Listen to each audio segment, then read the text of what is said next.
candidacy. I think that my candidacy is giving some people some form of irritable bowel syndrome as they walk and break fundraising records. But no, really, that's what's happening is I'm starting to get support from a lot of their donors, okay, and people who traditionally support them. And they want nothing more, a lot of these people, because, you know, there's people on the left and the right who want nothing more than to silence me and to see me fail. It's put them in an uncomfortable situation.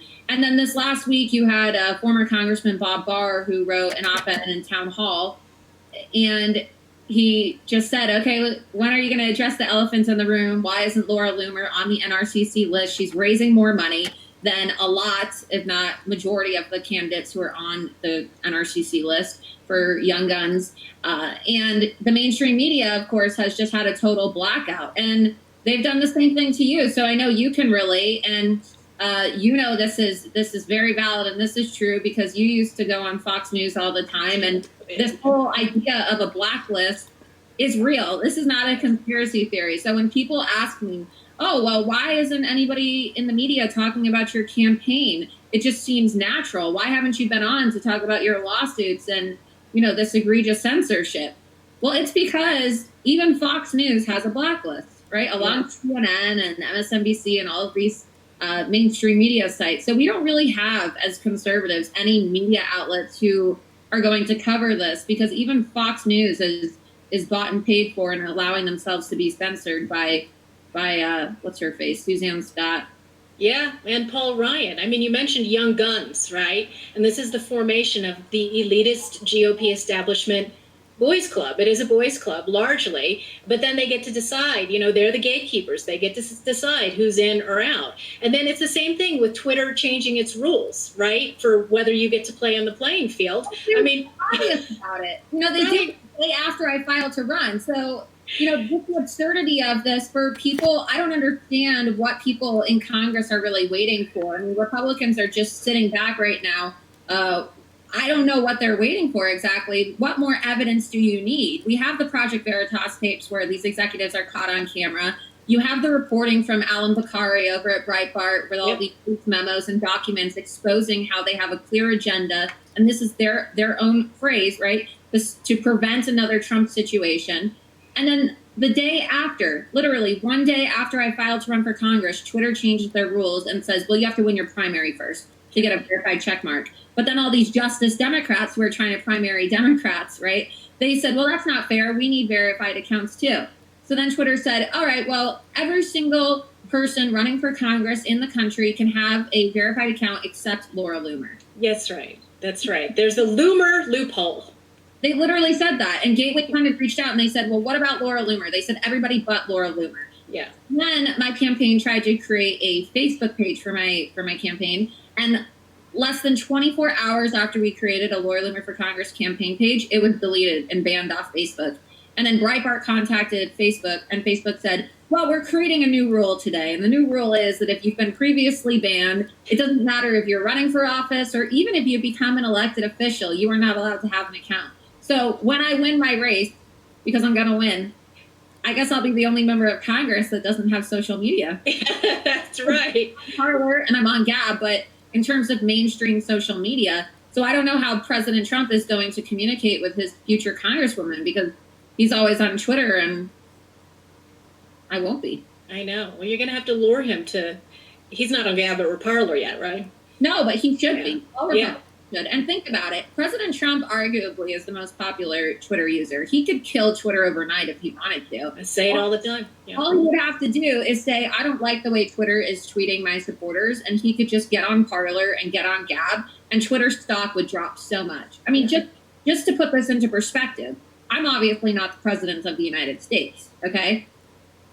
They talk about his Twitter account every single day. When I handcuffed myself to Twitter for 4 hours in New York City, my protest alone caused their stock to drop 8%.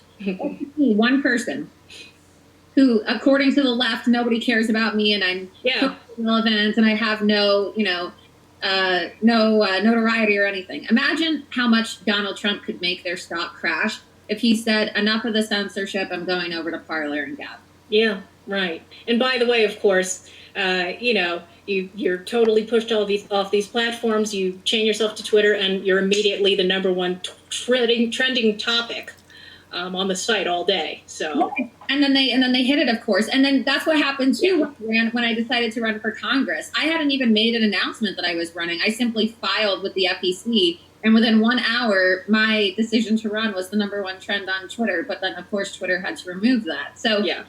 You can't silence the truth, and you can't silence what the American people want. And that's why cancel culture isn't going to work. And it's what you said the other day when you said America first can't be contained. You know, Twitter tried to delete the video that President Trump retweeted of you. Okay, and it was an America first clip. And that's what they want. They want to contain so badly these messages of nationalism, the messages of being promoted by constitutionalists and free speech advocates and just basically conservative political talking points, anything conservative on the political spectrum, but it can't be contained. And they're starting to realize that, but they're now starting to become more aggressive in their tactics of how they contain this information. And now they're just out in the open. And you see that with the advisory board. They literally put an Islamic terrorist on their advisory board. And I remember when I was banned from Twitter and I said that it was because Islamic terrorists privately lobbied Twitter to ban me, people said I was crazy. They said I was a conspiracy theorist. And then it came out in the Wall Street Journal. So I sued. Then they said that I sued because of some type of joke. But now it's being confirmed. Right. Being confirmed that these social media sites, which have control over the flow of information and how information is dispersed around the world, they have decided to choose Chinese communists who are putting Muslims in concentration camps over Americans. They have decided to choose Islamic terrorist organizations over Americans. And this has a lot to do with what you have been reporting on. I would say that you're probably one of the most important immigration experts in our nation. And people who are interested in learning about immigration policy should be reading your work and speaking with you, because the reason why we're having all of these problems with our speech is because Silicon Valley, about, 78% or so of their employees are on visas. They're foreigners. They're not even from this country.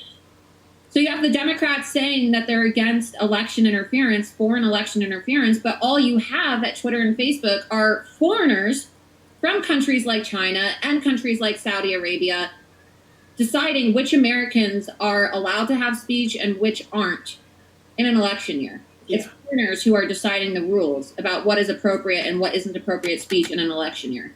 No question about it. It is globalist election interference. And it's the only kind of election meddling that the Democrats look the other way at. So let's talk a little bit about Facebook more. And we've talked about this board. I think, we had talked about this offline, about this new shadow group, American Edge, that was just incorporated a couple of months ago. And the people that are populating the board of this new nonprofit, which is going to lobby for exempting Facebook from all sorts of regulations, are establishment Republicans. I know, it's awful. It's awful. It's not just Democrats, too.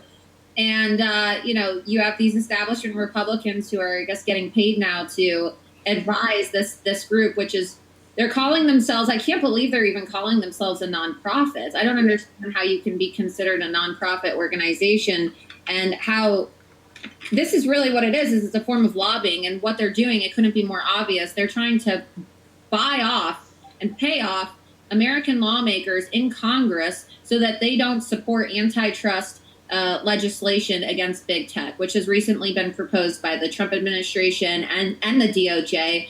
And, one of my lawsuits that I filed about a year and a half ago was an antitrust lawsuit against Google, Facebook, Twitter, and Apple. Something that you probably haven't heard about because the media doesn't talk about it. But it was actually allowed to go through the D.C. Circuit Court. Yep. Mm-hmm.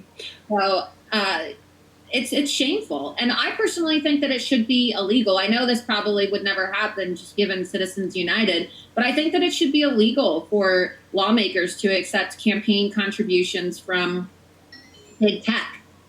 Because the First Amendment is not for sale to the highest bidder. The First Amendment is not something that can be auctioned off despite what Billy Long may think. The First Amendment is not something that is available to the highest bidder in Congress or for, whichever lobbyist walks in and can be the most convincing in his efforts to get these establishment lawmakers to turn a blind eye to the silencing of their constituents. For sure. And just for people who might not have caught the Billy Long allusion, describe what that was like, because you were in the hearing room. You were the only one who had the guts to call out Jack Dorsey, and this Republican from, I think he's from Louisiana, House Republican. Yeah, Missouri. Right. So this was in 2018, I believe, September 5th, and it was in the House Energy Commerce hearing on big tech censorship of conservatives. And Congressman Billy Long was in this hearing, and Jack Dorsey had just finished answering one of Steve Scalise's questions about political bias, and he lied. He committed perjury. And mind you, these hearings are paid for by taxpayer dollars, and I am a taxpayer, so I felt compelled to stand up as a taxpayer who was witnessing, a billionaire tech executive get away with perjury in Congress under oath. And I stood up and I called him a liar, and I said, "You are a liar, Jack Dorsey. You censored me," and I listed off all the names of people who he censored. I said, "One of your employees even deleted President Trump's Twitter account, and you are trying to influence the election and sway the election so that the Democrats can steal the election."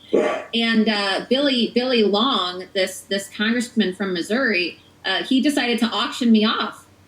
This is a Republican. This wasn't even a Democrat. Yeah. He decided to auction me off and shout down over me. And call on the police to have me escorted out of the hearing.